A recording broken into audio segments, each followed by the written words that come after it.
হরে কৃষ্ণ। তো চৈতন্য ভাগবত গ্রন্থ আমরা আলোচনা করছিলাম এবং এই চৈতন্য ভাগবত গ্রন্থের প্রথম পর্বে আমরা কি শুনলাম না, বৃন্দাবন দাস ঠাকুরের সংক্ষিপ্ত জীবনী সম্পর্কে আমরা আলোচনা করলাম। এবার সেই ঠাকুর মহাশয় সম্পর্কে গ্রন্থে অন্যান্য শাস্ত্রকাররা যে কথা বলেছেন আমরা সেই কথা পাঠ করব। জয় জয় শ্রী শ্রী চৈতন্য ভাগবত কি, বৃন্দাবন দাস ঠাকুর কি। ওরে মুড়ো লোক শোনো চৈতন্য মঙ্গল, কৃষ্ণলীলা ভাগবতে কহে বেদব্যাস। বৃন্দাবন দাস কইল চৈতন্য মঙ্গল, চৈতন্য নিতায়ের যাতে জানিয়ে মহিমা। না, এটা ভুল পড়ছি। ওরে মুড়ো লোক শোনো চৈতন্য মঙ্গল, চৈতন্য মহিমা যাতে জানিবে সকল। এবার এখানে একটা সমস্যা হয়ে গেল। আপনারা তো জানতে চাইলেন চৈতন্য ভাগবত, কিন্তু চৈতন্য মঙ্গল গ্রন্থ আবার কোথা থেকে এলো বলবো। ওরে মুড়ো লোক শোনো, সব জানতে পারবেন আস্তে আস্তে। ওরে মুড়ো লোক শোনো চৈতন্য মঙ্গল, চৈতন্য মহিমা যাতে জানিবে সকল। চৈতন্য মঙ্গল বলে একটি গ্রন্থ আছে, খুব ভালো করে বোঝার চেষ্টা করবেন। আমরা প্রথমে আলোচনা করছিলাম কি চৈতন্য চরিতামৃত, এখন কি আলোচনা করব চৈতন্য ভাগবত। কিন্তু এখানে কি বলা হচ্ছে, ওরে মুড়ো লোক শোনো চৈতন্য মঙ্গল। এইসব কিছু কিছু কথা লেখা আছে বলে অনেকে এই গ্রন্থের মানে কি বলবো কদর্য ভাব বলেছেন। মুড়ো লোক কেন বলছেন? যারা চৈতন্য মঙ্গল পড়েনি, যারা চৈতন্য চরিতামৃত পড়েনি, যারা চৈতন্য ভাগবত পড়বে না, তাদেরকে মুড়ো বলা হচ্ছে। যারা গীতা পড়বে আর ভাগবত পড়বে, এই গ্রন্থ পড়বে না, তাদেরকে কার সঙ্গে তুলনা করা হচ্ছে? মুড়ো। মুড়ো মানে বোকা লোক, অন্য কিছু নয়। তাই বলছেন ওরে মুড়ো লোক শুনো চৈতন্য মঙ্গল, চৈতন্য মহিমা যাতে জানিবে সকল। এখন চৈতন্য মঙ্গল বলে একটি গ্রন্থ আছে, যেটা আবার রচনা করেছেন শ্রী লোচন দাস ঠাকুর। এই গ্রন্থটাও আপনাদেরকে আবার পরে আলোচনা করব। মানে মহাপ্রভুকে জানতে গেলে তাহলে আমাদের তিনটি গ্রন্থ একত্রে পড়তে হবে। কি কি? চৈতন্য চরিতামৃত, চৈতন্য ভাগবত, চৈতন্য মঙ্গল। তো যার জন্যে বলছেন যারা এই গ্রন্থগুলো পড়বে না বা পড়ছে না, তাদেরকে মুড়ো লোকের সঙ্গে তুলনা করা হচ্ছে। কৃষ্ণলীলা ভাগবতে কহে বেদব্যাস, চৈতন্য লীলার ব্যাস বৃন্দাবন দাস। তাহলে কৃষ্ণলীলা আলোচনা করেছিলেন ব্যাসদেবজি, কোথায়? শ্রীমৎ ভাগবতে। আর চৈতন্য লীলার আলোচনা হচ্ছে বৃন্দাবন দাস ঠাকুর, অর্থাৎ উনিও কৃষ্ণ, কৃষ্ণরূপে কৃষ্ণ, আর ইনি চৈতন্য রূপে কৃষ্ণ। তাই যেহেতু ব্যাসদেব ভগবান শ্রীকৃষ্ণের কথা লিখেছিলেন, সব আপনারা জানেন, তাই এখানে বৃন্দাবন দাস ঠাকুরকে সেই ব্যাসদেবের সঙ্গে কিন্তু তুলনা করা হচ্ছে, বলা হচ্ছে ব্যাসদেবের অবতার বৃন্দাবন দাস ঠাকুর। আর চৈতন্য মঙ্গল গ্রন্থটি রচনা করেছিলেন লোচন দাস ঠাকুর, সেটা আরও আগের ঘটনা। তো এই লোচন দাস ঠাকুরের চৈতন্য মঙ্গল পড়েই তিনি কিন্তু এই গ্রন্থ রচনা করবার ইচ্ছা প্রকাশ করেছিলেন, সেটা পরে আলোচনার বিষয়। বৃন্দাবন দাস কইল চৈতন্য মঙ্গল, যাহার শ্রবণে নাশে সর্ব অমঙ্গল। চৈতন্য নিতায়ের জানিতে মহিমা, যাতে জানি কৃষ্ণ ভক্তি সিদ্ধান্তেরও সীমা। তাহলে এই তিনটে গ্রন্থ যারা পড়েছেন তারা চৈতন্য এবং নিতাই, তাদের যে কি মহিমা, তাদের যে কি বৃত্তান্ত, তারা সব সিদ্ধান্ত তারা বুঝতে পেরেছেন। ভাগবতের যত ভক্তি সিদ্ধান্তেরও সার, লিখিয়াছেন ইহা জানি করিও উদ্ধার। ঠান্ডা লাগছে নাকি আপনাদের? হ্যাঁ, ভাগবতের খুব ভালো করে শ্রবণ করবেন। ভাগবতের যত ভক্তি সিদ্ধান্তেরও সার। ভাগবত গ্রন্থ অনেক শ্রেষ্ঠ গ্রন্থ, কিন্তু ভাগবত গ্রন্থ বাড়িতে বসে পড়ে আপনি তার মানে বুঝতে পারবেন না। ভাগবত গ্রন্থ পড়তে গেলে আমাদেরকে সাধুগুরু বৈষ্ণবের সঙ্গ করতে হবে।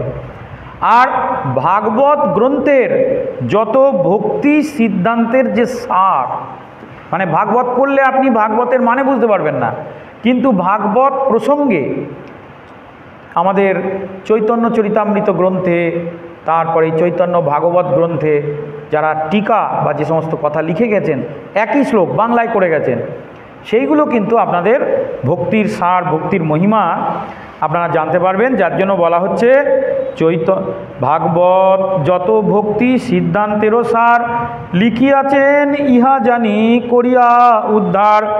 তাই বলছেন যে ইনারাই এই সব সিদ্ধান্তের কথা লিখেছেন এবং হচ্ছে উদ্ধার করে গিয়েছেন।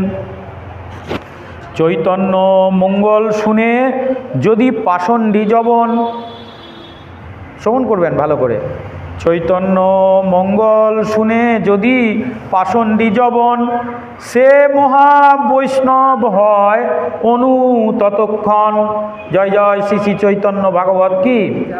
তাহলে এই তিনটি গ্রন্থ, চৈতন্য মঙ্গল, চৈতন্য চরিতামৃত আর হচ্ছে চৈতন্য ভাগবত, এ যদি সবচেয়ে নিকৃষ্ট শ্রেণীর কথা বলা হয়েছে, আপনারা তো অনেক উৎকৃষ্ট, আপনারা তো অনেক উৎকৃষ্ট। বলছে যবন, যবন মানে বুঝতেই পাচ্ছেন যারা হচ্ছে অধার্মিক বা অহিন্দু, তারাও যদি শোনে, এবং যদি পাষণ্ডী, পাষণ্ডী মানে যারা একেবারে সেই ইয়ের মতন হত্যা করে বেড়ায়, সেসব চরম পাপী, পাষণ্ডী বলা হয় তাদের, তারাও যদি চৈতন্য মঙ্গল, চৈতন্য ভাগবত, চৈতন্য চরিতামৃত শোনে, তাহলে সে মহা বৈষ্ণব হয় ততক্ষণ। এই শুনতে শুনতে শুনতে শুনতে সে কিন্তু মহাবৈষ্ণব হয়ে যাবে। যেটা যেটা শ্রীমদ্ ভাগবত গ্রন্থ পড়লেও কিন্তু তার মহাবৈষ্ণব মানে বুঝতেই তো পারবে না, তাহলে বৈষ্ণব হওয়া তো অনেক দুরূহ ব্যাপার। তাহলে আমাদেরকে তাহলে বুঝতে পারছেন যে পড়াশোনায় কত মনোযোগ দিতে হবে। গীতা পড়তে হবে, ভাগবত পড়তে হবে, চৈতন্য চরিতামৃত, চৈতন্য ভাগবত, আবার হচ্ছে চৈতন্য মঙ্গল। এই 5-6টি গ্রন্থ মানে এইভাবে যদি আমরা পড়তে পারি তাহলে কিন্তু আমাদের পরম মঙ্গল হবে। তা আমি তো শনিবার একদিন পাঠে আসি মাত্র, একদিন আর কতটুকু দেব, তাই জন্য আমি ঘুরিয়ে ফিরিয়ে আলোচনা করব। মানে চৈতন্য চরিতামৃত 4টি অধ্যায় আলোচনা করেছি, এবার চৈতন্য ভাগবত কিছুদিন আলোচনা করি, তারপরে চৈতন্য মঙ্গল যদি গুরু কৃপা হয় হবে, নাহলে এইভাবে চলবে। চৈতন্য, আচ্ছা এটা শুনলাম, মনুষ্য রচিতে নারে ওই সব গ্রন্থ, বৃন্দাবন দাস মুখে বক্তা। মনুষ্য রচিতে নারে ওই গ্রন্থ ধন্য, বৃন্দাবন দাস মুখে বক্তা শ্রী চৈতন্য। খুব ভালো করে বোঝার চেষ্টা করবেন। বলছে এই যে 3টে গ্রন্থ আমরা হয়তো বুঝতে পারছি না বা আমরা উপলব্ধি করতে পারছি না, এগুলো কোনো মানুষ লিখতে পারে না। এখানে বলা হচ্ছে মনুষ্য রচিতে নারে ওই গ্রন্থ ধন্য, এই গ্রন্থগুলো জগৎবাসীরা ধন্য ধন্য করছে। গীতা ভাগবতের জন্যে মহাপ্রভুর বাণী জগৎ জুড়ে প্রচার হয়নি, গীতা গীতা, ভাগবত ভাগবত, মহাপ্রভুর বাণী প্রচার হয়েছে এই 3টে গ্রন্থের জন্য চারিদিকে। এই যে মহাপ্রভু যে কৃপা করেছে, শক্তি দিয়েছে, তাই বলছে যে এই গ্রন্থ কোনো মানুষ রচনা করতে পারে না। তাহলে কে রচনা করেছেন? বৃন্দাবন দাস মুখে বক্তা শ্রী চৈতন্য। আসলে মহাপ্রভু নিজেই লিখেছেন, ওদেরকে দিয়ে লিখিয়েছেন। বুঝতে পেরেছেন? মহাপ্রভু নিজেই তাদের প্রতি এমন কৃপা করেছেন, মহাপ্রভু এসে তাদের কানে কানে বক্তব্য প্রকাশ করেছেন, তারা শুধু লেখনীতে ধারণ করেছেন। জয় জয় শ্রী শ্রী চৈতন্য ভাগবত কি, চৈতন্য চরিতামৃত কি, চৈতন্য মঙ্গল কি। তাহলে 3টি গ্রন্থ সম্পর্কে আপনারা জানতে পারলেন। প্রথম গ্রন্থ হচ্ছে কি? চৈতন্য চরিতামৃত, যার রচয়িতাকে কৃষ্ণদাস কবিরাজ। দ্বিতীয় গ্রন্থ হচ্ছে চৈতন্য ভাগবত, যার রচয়িতাকে বৃন্দাবন দাস ঠাকুর। তৃতীয় গ্রন্থ হচ্ছে শ্রী চৈতন্য মঙ্গল, যেটা রচয়িতা হচ্ছে লোচন দাস ঠাকুর।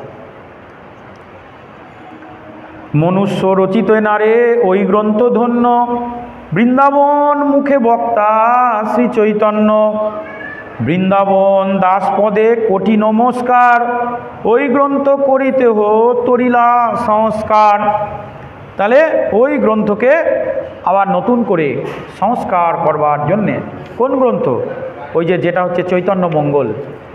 চৈতন্য মঙ্গল গ্রন্থটা একটা ছন্দে রচনা করা হয়েছে অন্যরকম এতে। তো পরে সেই গ্রন্থটাকে সংস্কার করে এই চৈতন্য ভাগবত এবং চৈতন্য মঙ্গল এই গ্রন্থ রচনা করেছেন পরবর্তীকালে এই বৃন্দাবন দাস ঠাকুর। নারায়ণী চৈতন্যের উচ্ছিষ্ট ভাজন, তার কি অদ্ভুত শ্রী চৈতন্য চরিত। নারায়ণী চৈতন্যের উচ্ছিষ্ট ভাজন, তার গর্ভে জন্মিলা শ্রীদাস বৃন্দাবন। তাহলে এই যে নারায়ণী দেবী, যিনি হচ্ছেন বৃন্দাবন দাস ঠাকুরের মা, কত বছর বয়সে তিনি মহাপ্রভুর কৃপা পেয়েছিলেন? মাত্র 4 বছর বয়সে। বা খুব মন দিয়ে আপনারা শ্রবণ করছেন, মাত্র 4 বছর বয়সে কৃপা পেয়েছিলেন এবং মহাপ্রভুর উচ্ছিষ্ট প্রায় তিনি ভক্ষণ করতেন। তাই জন্যই তো গর্বে বলা হচ্ছে নারায়ণী চৈতন্যের উচ্ছিষ্ট ভাজন, এই নারায়ণী দেবী। তো যখন তিনি মহাপ্রভুর আশেপাশে থাকতেন, মানে কাছাকাছি থাকতেন, অপেক্ষা করতেন যে কখন মহাপ্রভুর কিছু উচ্ছিষ্ট তিনি পাবেন, ছোটোবেলা থেকেই তার এই রূপ মানে ভেতরে চেতনা। তাই তার গর্ভে জন্ম নীলা শ্রীদাস ও বৃন্দাবন। তা মহাপ্রভু কৃপা করে তখন তার গর্ভে এই বৃন্দাবন দাস ঠাকুরকে জন্মগ্রহণ করালেন। তার কি অদ্ভুত চৈতন্য চরিত বর্ণন, যাহার শ্রবণে শুদ্ধ কইল ত্রিভুবন। আপনি তো শুদ্ধ হবেনই, যেখানে পাঠ করবেন ত্রিভুবন, স্বর্গমত্ত পাতাল, এই চৈতন্য ভাগবত গ্রন্থ, চৈতন্য মঙ্গল গ্রন্থ আর চৈতন্য চরিতামৃত গ্রন্থ পাঠ করলে বলছে ত্রিভুবন পবিত্র হয়ে যেতে পারে। কেন? মহাপ্রভুর কৃপায় এরা জগতে এসেছে। মহাপ্রভু তো নিজের বাণী নিজে লিখতে পারে কি? কৃষ্ণ কি নিজের কথা নিজে লিখে গেছেন? তিনি লীলা করেছেন, লিখছেন কে? ব্যাসদেব। তাহলে কৃষ্ণকে আনিয়েছে, ব্যাসদেবকে আনালেন কে? ভগবান শ্রীকৃষ্ণই কিন্তু আনলেন। হ্যাঁ, আর ব্যাসদেব হচ্ছেন ভগবানের সত্তাবেশ অবতার, আপনারা জানেন। আবার ব্যাসদেব লিখলেন, কিন্তু প্রচার করবেন কে? তাই সুখদেবকে আনানো হলো, তাই সুখদেব প্রচার করলেন। এরা সব ভগবানের, এরা ভগবানই, মনে রাখতে হবে। এরা কিন্তু কৃষ্ণই, কিন্তু অবতার রূপ নিয়ে এসেছে। আমি আলোচনা করেছিলাম সেই মূল পাঠে, ভগবানের যে 24 রকমের অবতার আছে তার মধ্যে এরা হচ্ছে ভগবানের সত্তাবেশ অবতার। তাহলে কৃষ্ণ কথা কৃষ্ণ নিজে মুখে লিখতে পারে না বা বলতে পারে না। হ্যাঁ, যেমন রামায়ণের কথা, রামের কথা লিখলেন বাল্মীকি মুনি, ঠিক তদ্রূপ মহাপ্রভুর কথা কে লিখবে? তাই মহাপ্রভুই এদেরকে আবার নিয়ে এসছেন। তাই বৃন্দাবন তার কি অদ্ভুত চৈতন্য চরিত বর্ণন, যাহার শ্রবণে শুদ্ধ কইল ত্রিভুবন। বৃন্দাবন দাস কইল চৈতন্য মঙ্গল, তাহাতে চৈতন্য লীলা বর্ণিল সকল। তো এই বৃন্দাবন দাস ঠাকুর মূলত, কিন্তু মনে রাখতে হবে এটা তত্ত্বগুলো যেন ভুল না হয়ে যায়, মূলত চৈতন্য মঙ্গল গ্রন্থ রচনা করেছিলেন লোচন দাস ঠাকুর। পরে বৃন্দাবন দাস ঠাকুর আবার তাকে সংস্কার করেছেন। দুটো একই নামে দুটো গ্রন্থ আছে, একটা লোচন দাস ঠাকুরের লেখা, ওটা আদি চৈতন্য মঙ্গল, আর একটা বৃন্দাবন দাস ঠাকুরের লেখা। আপনারা যেরকম চাইবেন সেই গ্রন্থ বাজারে আপনাদের পাওয়া যাবে। তাই বলছেন বৃন্দাবন দাস কইল চৈতন্য মঙ্গল, তাহাতে চৈতন্য লীলা বর্ণিল সকল। সূত্র করি সব লীলা করিল গ্রন্থন, পাছে বিস্তারিয়া তাহা করিল বর্ণন। যেমন মালার মধ্যে সুতো হয়, সুতোর মধ্যে বিভিন্ন ফুল দিয়ে দিয়ে মালা গাঁথা হয়, তেমনি এনারাই মহাপ্রভুর সেই কথা বাণী এগুলোকে মালার মতো গ্রন্থন করলেন। বিস্তার দেখিয়া কিছু সংকোচ হইল মন, সূত্রধৃত কোনো লীলা না কইল বর্ণন। আবার কোনো কোনো জায়গায় মনে করলো যে মহাপ্রভুর এই লীলাটা দেওয়ার দরকার নেই, তখন সেটাকে বাদ দিয়ে দিল। নিত্যানন্দ লীলা বর্ণলে হইলে আবেশ, চৈতন্যের শেষে লীলা রহিল অবশেষ। বলছে নিত্যানন্দ লীলা বর্ণনে হইল আবেশ। তো এইখানে দিয়ে দিন, এটা ভক্তরা সব পাবে।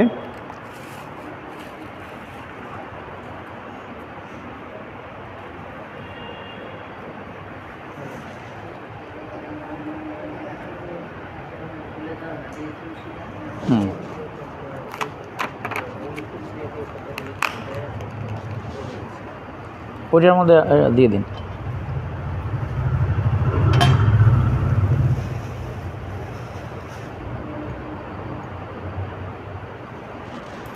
এটা ফুটো করে তুলসী দিয়ে দিন।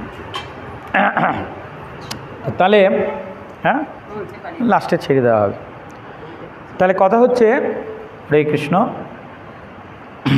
মা আপনি বসুন, পাঠ শুনে যান, এসছেন ভক্তদের সেবা করেছেন, একটু হরিকথা শ্রবণ করে যান।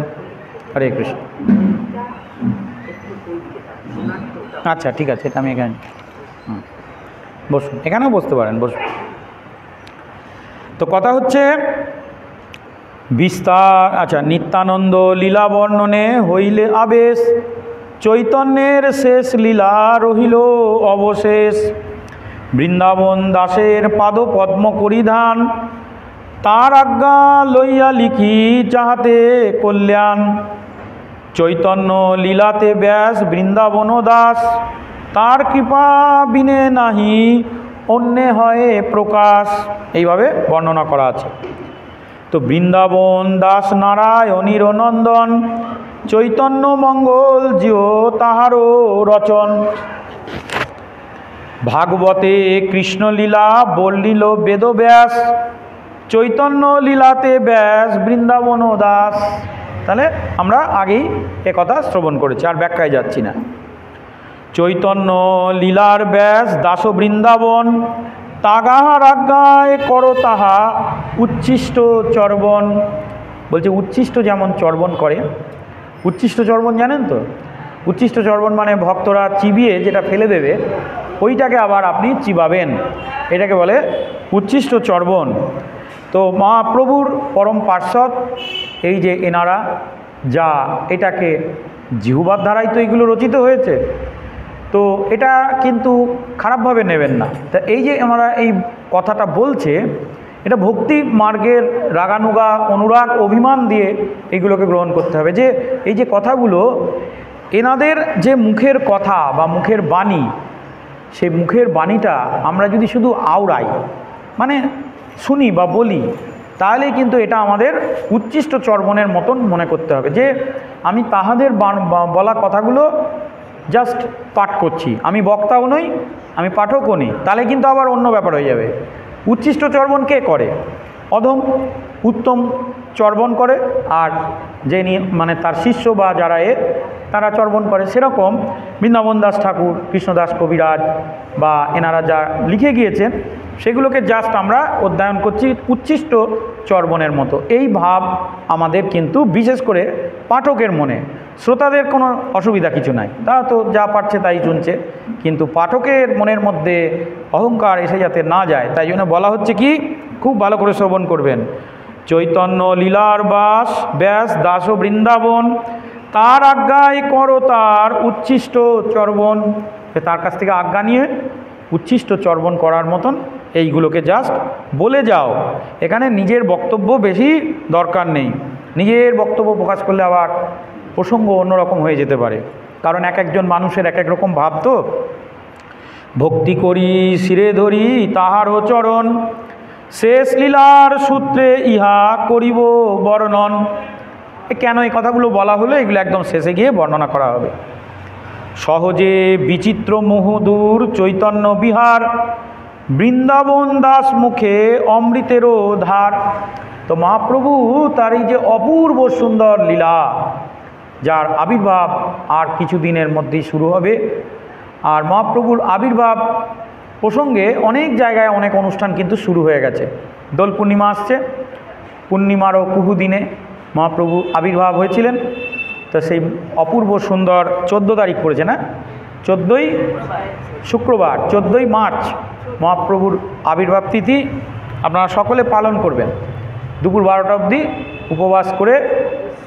হ্যাঁ, এই তো আর বলার কিছু নেই। তারপরে অনুকল্প প্রসাদ। হ্যাঁ না, এমনি মোটামুটি 12টা অবধি মহাপ্রভুর উপবাসটা করতে হয়, মানে পূর্ণিমা ছেড়ে যাক তাতে অসুবিধা নেই। মহাপ্রভু যেহেতু দুপুর 12টায় জন্মগ্রহণ করেছিলেন, সেই জন্য 12টা অবধি আপনারা উপবাস করে তারপরে অনুকল্প প্রসাদ সেবা করবেন। অনুকল্প প্রসাদ মানে একাদশীতে যে প্রসাদ আপনারা পান সেই প্রসাদ তাই এখানে আচ্ছা আচ্ছা ঠিক আছে ঠিক আছে ঠিক আছে, যেটা আপনাদের আছে ওটাই করবেন। এটা আমি আমাদের এটা বললাম, যাই হোক ঠিক আছে। তো কথা হচ্ছে সহজে বিচিত্র মধুর চৈতন্য বিহার, বৃন্দাবন দাস মুখে অমৃতের ধার, মানে অমৃতের মতো বৃন্দাবন দাস ঠাকুর, লোচন দাস ঠাকুর আর কৃষ্ণদাস কবিরাজ এই মহাপ্রভুর কথা বর্ণনা করে গিয়েছেন। এ সকল লীলা শ্রী দাস বৃন্দাবন বিস্তারী বর্ণিছে উত্তম বর্ণন। অতএব তাহা বর্ণিলে হয় পুনরোক্তি, দম্ভ করি বর্ণি যদি তৈছে না হে শক্তি। যদি এইটা ভেবে দেখুন, বক্তা আমরা প্রথমেই একটা শ্লোক পড়লাম না যে ওরে মানে চৈতন্য মহাপ্রভুই কিন্তু প্রকৃত বক্তা, প্রকৃত লেখক, এদেরকে দিয়ে লেখাচ্ছেন। সেরকম যখন আমরা এটা পাঠ করব, বলছে যদি কেউ দম্ভ করে পাঠ করে বা আমি বক্তব্য প্রকাশ করছি এই ভাব নিয়ে যদি পাঠ করে, তাহলে মহাপ্রভু এবং তার পার্শ্বদা তাকে কৃপা করবে না, তার শক্তি হরণ করে নেবে, সে আর বলতে সামর্থ্য হবে না। কিন্তু এই চর্বণ যেটা বললাম যে উচ্ছিষ্ট চর্বণের মতন যদি সে বলতে চায় যে তারা যেগুলো চিবিয়ে গিয়েছেন আমি সেটা চিবাচ্ছি, এই ভাব করে যদি হয় তাহলে কিন্তু তাহা সামর্থ্য হবে। আমি অনেক পাঠককে চিনি বা জানি ব্যক্তিগতভাবে, তারা কিন্তু এইসব গ্রন্থ দেখে বলেন না, বক্তব্য নিজের ভাষায় প্রকাশ করেন।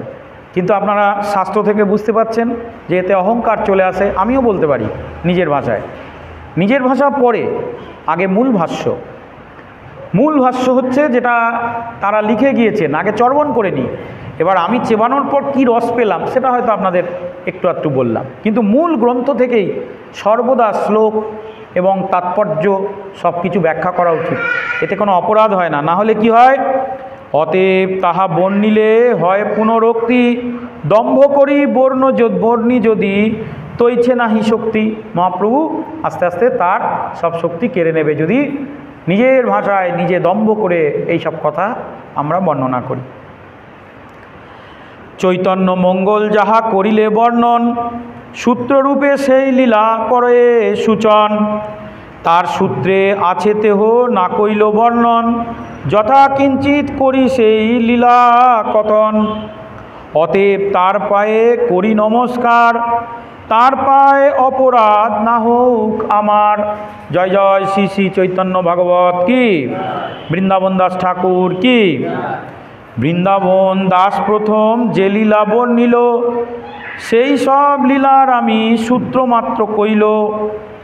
অতএব তার ত্যক্ত অবশেষ সংক্ষিপে রহিল, লীলার বাহুল্য গ্রন্থ তথাপি বাড়িল। নিত্যানন্দ কৃপাপাত্র বৃন্দাবন দাস, চৈতন্য লীলায় তেহ হয়েন আদি ব্যাস।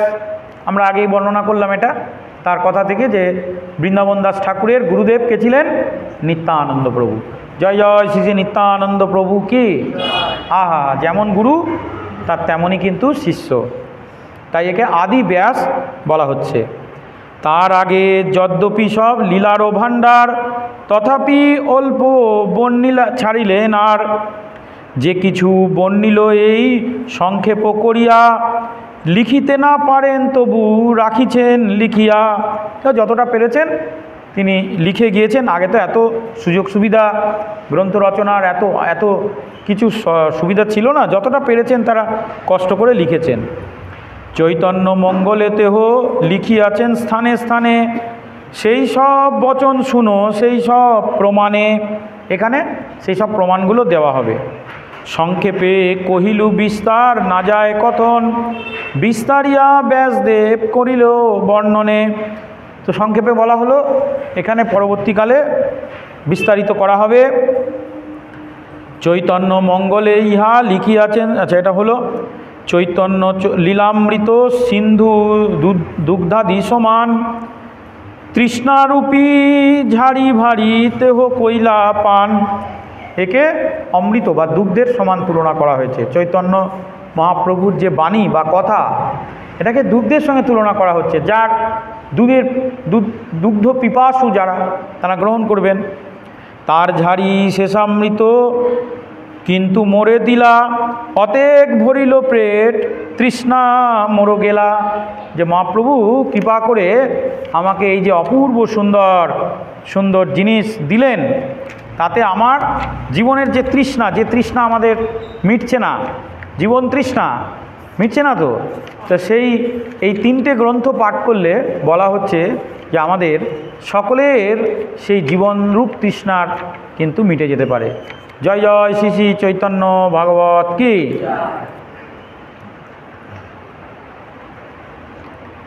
আশ্রয় বিষয়দয় অন্নহন সম্ভোগ, আশ্রয় বিষয়দয় অন্নহ সংভবময়, রাধাকৃষ্ণ মাধুর্য দেখায় বিপ্রলম্ব ভাবময়, শ্রীচৈতন্য দীনাশ্রয় দুয়ে মিলি ঐদার্য বিলায়। বলছে আশ্রয় বিষয়দয় অন্ন সম্ভোগময়। আমাদের মধ্যে সাধন, আমাদের মূল লক্ষ্য কিন্তু সাধন ভজন। এই সাধন ভজনের মধ্যে দুটো জিনিস আমাদের লক্ষ্য রাখতে হবে। সেটা হচ্ছে, একটা হচ্ছে আশ্রয়, আর একটা হচ্ছে বিষয়। আমরা কি বিষয় গ্রহণ করব, আর ওই বিষয়টাকে গ্রহণ করতে গেলে কার আশ্রয়ে যাব। অন্ন সম্ভোগময়। এবার আমাদের বিষয় কি? কৃষ্ণপ্রেম। ব্যাপারটা বোঝার চেষ্টা করবেন। কি বলা হচ্ছে? আশ্রয় বিষয়দয় অন্ন সম্ভোগময়।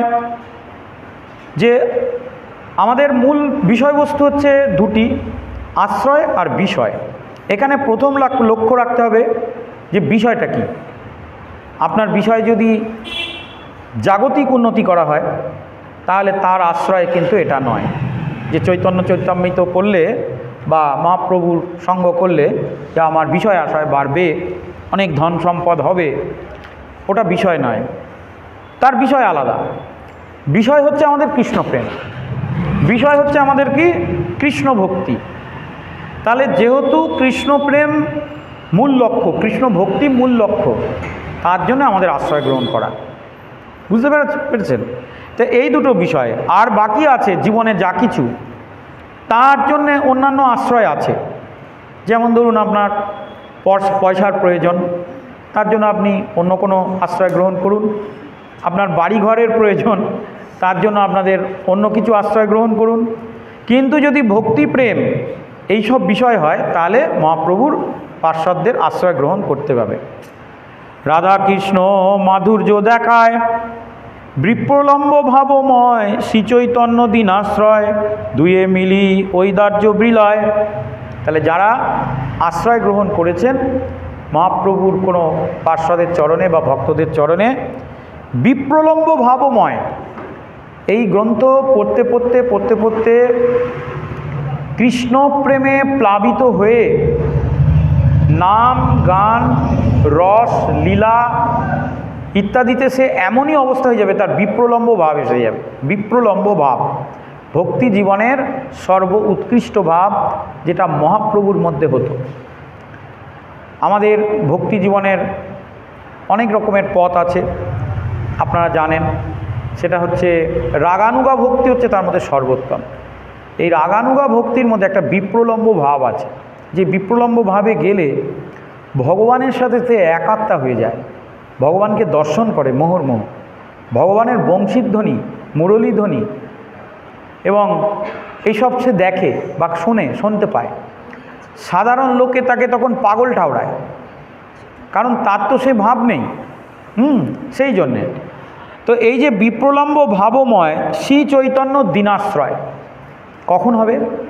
যখন শ্রী চৈতন্য মহাপ্রভুর চরণে দীনতার সাথে আশ্রয় গ্রহণ করতে হবে, দৈনতা থাকতে হবে। বাইরে আপনার ভাব যেমনই থাকুক, সাধুগুরু বৈষ্ণব ভক্তের চরণে এবং মহাপ্রভুর কাছে যখন আসবেন, তখন আপনার মধ্যে যত দৈনতা থাকবে, যত দীন ভাব থাকবে, ততই কিন্তু আপনি বেশি কৃপাপ্রাপ্ত হবেন। দুয়ে মিলে ঔদার্য বিলায়। দেখুন মহাপ্রভু, আপনারা জানেন মহাপ্রভু কিসের জন্য বিখ্যাত? ঔদার্য। ভগবান শ্রীকৃষ্ণের অনেক রকমের বিগ্রহ আছে। একটা হচ্ছে ঐশ্বর্যময় বিগ্রহ, সেটা হচ্ছে জগন্নাথ বিগ্রহ বা বিষ্ণু রূপ যেগুলো রয়েছে, ওগুলো ঐশ্বর্যময় বিগ্রহ, ওর মধ্যে প্রচুর ঐশ্বর্য। আর একটা হচ্ছে ভগবানের মাধুর্যময় বিগ্রহ, যেটা হচ্ছে কৃষ্ণ রূপ। কৃষ্ণ, জগন্নাথ, বিষ্ণু এরা কি আলাদা? আলাদা তো নয়, একই। আপনি কোন রূপটাকে ভালোবাসেন? যদি ভগবানের ঐশ্বর্য রূপে ভালোবাসেন তাহলে বিষ্ণু বা জগন্নাথ আপনার জন্য শ্রেষ্ঠ। আর যদি মাধুর্য, মাধুর্য মানে প্রেম, প্রেমটাই আপনার জীবনের সর্বোত্তম বলে মনে হয়, আরে ধন সম্পদ টাকা পয়সা ওগুলোর থেকে প্রেম অনেক শ্রেষ্ঠ। কারণ ধন সম্পদ আছে, প্রেম নেই, তার ভালো হবে, তার ভালো লাগবে না, জীবন তার আনন্দে কাটবে না। কিন্তু ধন সম্পদ আছে বা কম আছে, জীবনে প্রচুর প্রেম আছে, প্রচুর মানুষকে সে ভালোবাসতে পারে বা তাকেও সবাই ভালোবাসে, তার জীবন আনন্দে কাটবে। জয় জয় শ্রী ভগবত কথা কি, তাই না? তাহলে ভগবানের অনেক রূপ আছে, মহিমা আছে, এটা আমি জোর করব না যে আপনাকে ওটাই করতে হবে। ঠাকুর শ্রীরামকৃষ্ণ বলেছেন যে যার যেমন ভাব তার তেমন লাভ, কারো ভাব নষ্ট করতে যেও না। আমি আপনাকে বলবো না যে এই মধুর মুরলীধারী কৃষ্ণেরই আপনাকে ভক্ত হতে হবে, নাহলে আপনি পরপারে যেতে পারবেন না, এ কথা বলবো না। আপনি জগন্নাথের সেবা করলেও যেতে পারবেন, আপনি বিষ্ণুর সেবা করলেও যেতে পারবেন, আবার কৃষ্ণের সেবা করলেও যেতে পারবেন। কিন্তু তিনটে রূপের ফারাক আছে। একটা ঐশ্বর্যময় বিগ্রহ, একটা প্রচুর ঐশ্বর্য এক ব্যক্তির। বলুন তো আপনার কিছু নেই, ভাঙা কুটির বা একটা ছোট বাড়িতে থাকেন আমার মতন, একটা বিরাট ঐশ্বর্যবান ব্যক্তি যখন আপনার সামনে আসবে দামি গাড়িতে করে, অনেক গয়নাগাটি পরে, একটু হলেও তো আপনার ভয় লাগবে, এই ব্যক্তির কাছে যাব, একে কি প্রণাম করব। কিন্তু সেই ব্যক্তি যখন প্রেমিক রূপে আসবে, প্রেমিকের যতই ধন সম্পদ থাকুক না কেন, আলটিমেট সে তো আমার প্রেমিক, আমার ভালোবাসার মানুষ। তখন আপনি তার সঙ্গে দুটো কটু কথাও বলতে পারবেন, তাকে আলিঙ্গনও করতে পারবেন, তাকে ভালোবাসতে পারবেন। আর ঐশ্বর্য তো আগে ছিল, এখন আছে, আগামী দিনেও থাকবে। তাহলে এইটা হচ্ছে ভগবানের মাধুর্যময় বিগ্রহ, কৃষ্ণরূপ। এইবার মাধুর্য আর ঐশ্বর্যের থেকেও আমার মতো অধমের যেটা প্রয়োজন, আপনাদের মতন উত্তমদের অত প্রয়োজন নেই, আমার মতো অধমের যেটা প্রয়োজন সেটা হচ্ছে ঔদার্য রূপ। জয় জয় শ্রী ভগবত কথা কি। ঔদার্য মানে কি? দয়া, ক্ষমা, করুণা।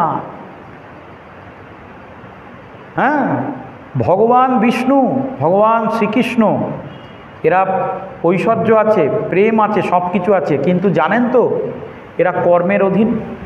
কর্ম ছাড়া আপনাকে কিচ্ছু দেবে না।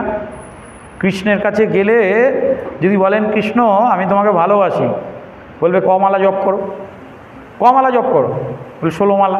হবে না, যাও আগে 2 লক্ষ মালা জপ করো, তারপর আমি ভেবে দেখব। বুঝেছেন? তাহলে কৃষ্ণের দয়া কম, প্রেম বেশি। বিষ্ণুর প্রেম কম, ঐশ্বর্য বেশি, একটা কম্বিনেশন করা আছে।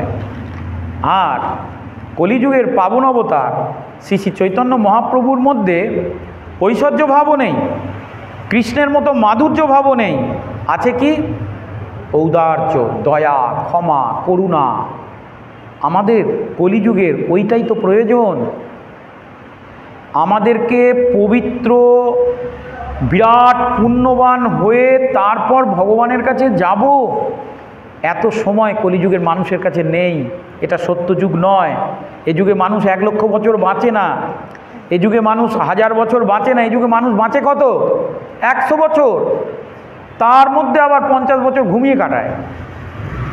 আমার কাছে হিসেব আছে, আমাদের এখন যার যা বয়স, ধরুন আমার বয়স 45, তাহলে আমি প্রায় 25 বছর ঘুমিয়ে কাটিয়েছি। এরকম হিসাব করে দেখবেন, অর্ধেক সে ঘুমিয়ে কাটায়, কিছুটা মায়ের কোলে, কিছুটা পরবর্তীকালে বিছানায়। তা বাকি তো থাকলো মাত্র তাহলে 20 বছর বা 22 বছর। এই জীবনে আবার কত রকম কাজকর্ম আছে, খাওয়া দাওয়া আছে, শোয়া মানে রোজগার আছে, সংসার আছে, সব কিছু করে ভগবানকে আমরা কতটুকু টাইম দিতে পারি? তাহলে কেন ভগবান আমাদের প্রেমিক হবে? কেনই বা তিনি ঐশ্বর্য রূপে আমাদের কৃপা করবে? তাই কলিযুগে আমাদের দরকার ছিল করুণা, ক্ষমা, দয়া। তাই এই ভগবান শ্রীকৃষ্ণ তিনি দয়া ভাব নিয়ে এলেন, করুণা ভাব নিয়ে এলেন, ঔদার্য রূপ নিয়ে এলেন। তাহলে কৃষ্ণের এই সর্ব উত্তম সর্বশ্রেষ্ঠ রূপ হলো মহাপ্রভু রূপ, গৌরাঙ্গ মহাপ্রভু রূপ, যে রূপে তিনি চাইছেন যে জীবকে দয়া করতে। হ্যাঁ, এবার বলেন প্রভু দয়া হলে কি হবে? আরে মহাপ্রভুর যদি দয়া হয়, কৃপা হয়, কৃষ্ণ প্রেম গড়াতে গড়াতে আসবে, আর ধর্ম, ধন, সম্পদ, ঐশ্বর্য।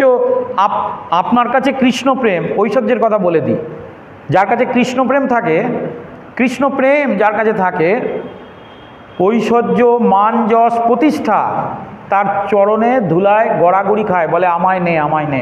জয় জয় শ্রী ভগবত কথা কি বিশ্বাস করেন আপনারা? এইটাই হচ্ছে প্রকৃত সত্য কথা। তার তখন আলাদা করে ঐশ্বর্য অর্জন করা প্রয়োজন হয় না। ঐশ্বর্যের যারা দেবতা বা দেবী,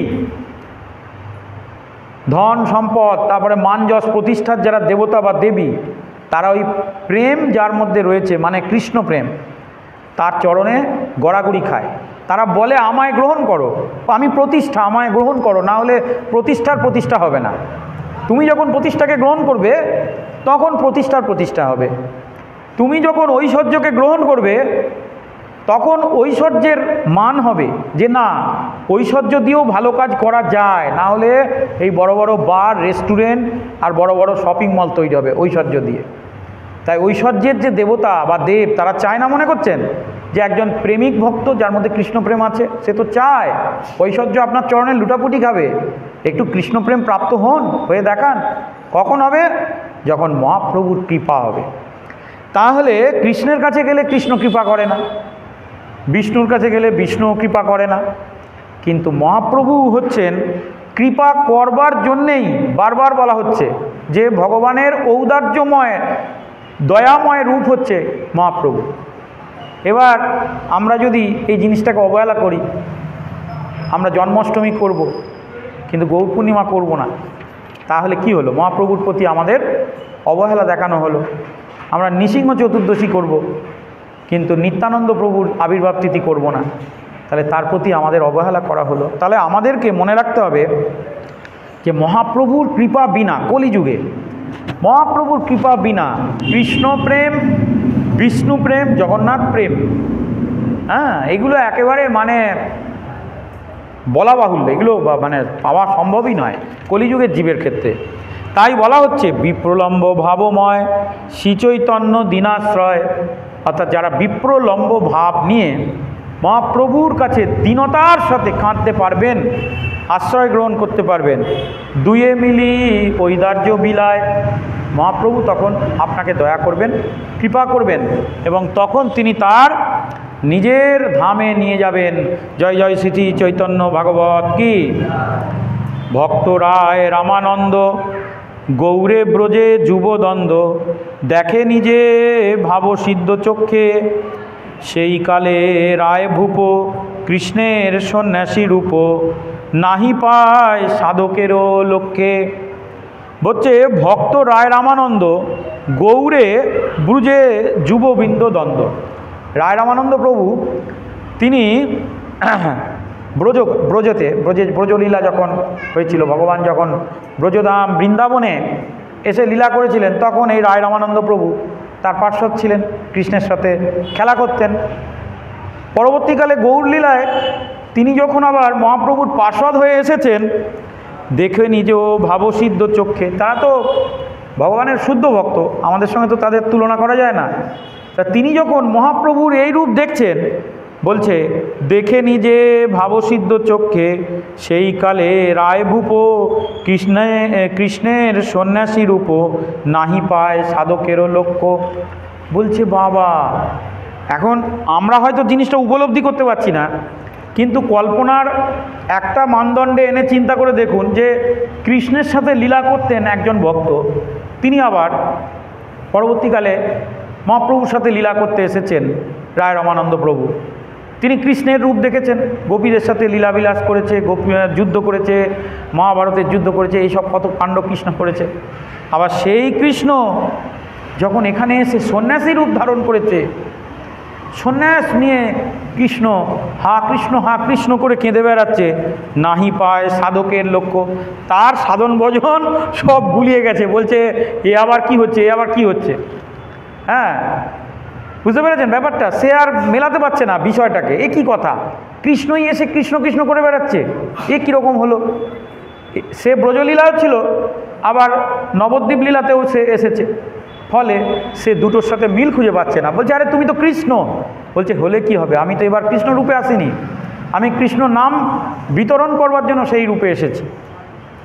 রাধা ভাবে নিজ কান্তি, সুবলিত রাধাকান্তি, ঔদার্যে মাধুর্য অপ্রকাশ, ঔদার্যে মাধুর্য ভ্রম, না করিবে তাহে শ্রম, প্রভু বলে বলে প্রভু বৃন্দাবন দাস। তাহলে মহাপ্রভু কী জন্য এসেছিলেন, কিরমভাবে? রাধা ভাবে নিজ ভ্রান্তি, সুবলিত রাধাকান্তি, রাধারানীর ভাব অঙ্গকান্তি সব কিছু নিয়ে এসেছিলেন। আর গন্ধর্বিকা আর ঔদার্য মাধুর্য ভ্রম, কিন্তু লোককে ওপর থেকে দেখাচ্ছেন ঔদার্য এবং মাধুর্য। যারা কৃষ্ণকে আগে থেকে চেনেন তারা দেখাচ্ছেন যে না, মহাপ্রভুর যে রূপটা ওটা ভ্রম, প্রকৃত তিনি কৃষ্ণ, ওটা লোককে দেখাচ্ছেন। না কহিবে তারও শ্রম, বলে প্রভু বৃন্দাবন দাস।